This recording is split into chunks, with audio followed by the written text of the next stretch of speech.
എന്റെ അനിയൻ കാനഡയിൽ പോയിരിക്കുന്നു പഠിക്കാൻ വേണ്ടി ഒരു പൊട്ട ഫോണുമായിട്ട്. അതുകൊണ്ട് നമ്മൾ അവനൊരു ഐഫോൺ കൊടുത്ത് സർപ്രൈസ് ചെയ്യാൻ പോകുക. എന്റെ അനിയൻ ഇതിനു മുമ്പ് ഒരു ഐഫോൺ മേടിച്ച് കൊടുത്തായിരുന്നു, പക്ഷെ എനിക്ക് ആവശ്യമുള്ള ഞാൻ തിരിച്ചു മേടിച്ച് പിന്നെ പഴയ ഫോൺ യൂസ് ചെയ്യാൻ തുടങ്ങി. അപ്പോൾ നമ്മൾ ഇന്ന് JMPക്ക് സർപ്രൈസ് ആയിട്ട് ഐഫോൺ 16 Pro Max ഗിഫ്റ്റ് ആയിട്ട് കൊടുക്കാൻ പോവാണ്. അപ്പോൾ ഒരു കൂട്ടുകാരന് ഇത്രയും വില കൂടിയ ഫോൺ കൊടുക്കാൻ വേണ്ടി ഞാൻ വലിയ ദാനശീലനോ റിച്ച് പയ്യനൊന്നുമല്ല. അവിടെ ചേട്ടൻ നാട്ടിൽ നിന്ന് കുറച്ച് ഫണ്ട് അയച്ചു തന്നിട്ടുണ്ട് അവന് ഐഫോൺ ഗിഫ്റ്റ് ആയിട്ട് കൊടുക്കാൻ വേണ്ടി. അപ്പം സാധനം നമ്മൾ വാങ്ങിയിട്ടുണ്ട്. അപ്പോൾ നമ്മൾ അവന് വേണ്ടി വെയിറ്റ് ചെയ്യുകയാണ്. ഇപ്പൊ അവന്റെ വീടിന്റെ ഫ്രണ്ടിലാണ് നമ്മൾ ഉള്ളത്. അപ്പം വെളിയിൽ കറങ്ങാൻ കൊണ്ടുവന്നുകൊണ്ടാണ് അവനെ വിളിച്ചുകൊണ്ട് വന്നേക്കുന്നത്. അപ്പൊ നമുക്ക് അവന് വേണ്ടി വെയിറ്റ് ചെയ്യാം. സൺഗ്ലാസ് ഒക്കെ ഇട്ടിട്ട് വരിക. അവരെന്തോ പഞ്ചാബിയുടെ എന്തോ പണിയൊക്കെ എടുക്കുന്നത്. എന്തൊക്കെയുണ്ട് വിശേഷം? റെക്കോർഡ് കുറെ നാളല്ലേ കണ്ടിട്ട്.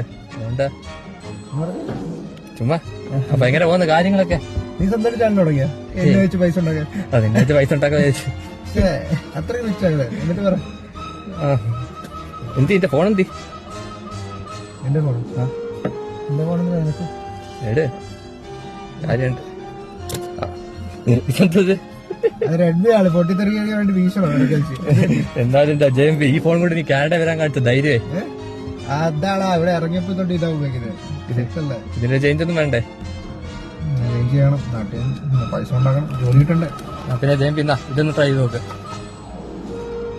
എവിടെ കിട്ടി? എന്നിട്ട് ഗിഫ്റ്റ് തരാന്ന് വിചാരിച്ചു. അതുകൊണ്ടൊന്നെ നീ കത്താലും എനിക്ക് ഗിഫ്റ്റ് തരത്തില്ല. ആരും മേടിച്ചു? അല്ലടാ ഞാൻ എടുക്കാൻ തരത്തില്ലെന്ന് തോന്നട്ടോ. പ്രഭാതോ? ചേട്ടൻ മേടിച്ചതാണോ? ആ ചേട്ടന്റെ ഗിഫ്റ്റാ. 16 Pro Max Titanium 512. 16 Pro Max ആ ലേറ്റസ്റ്റ് തന്നെ. ചേട്ടനെ ഇപ്പൊ കോണ്ടാക്ട് ചെയ്ത് അതൊക്കെ ഉണ്ട്. അതൊക്കെ അറിയുന്നില്ല ഇയാള്.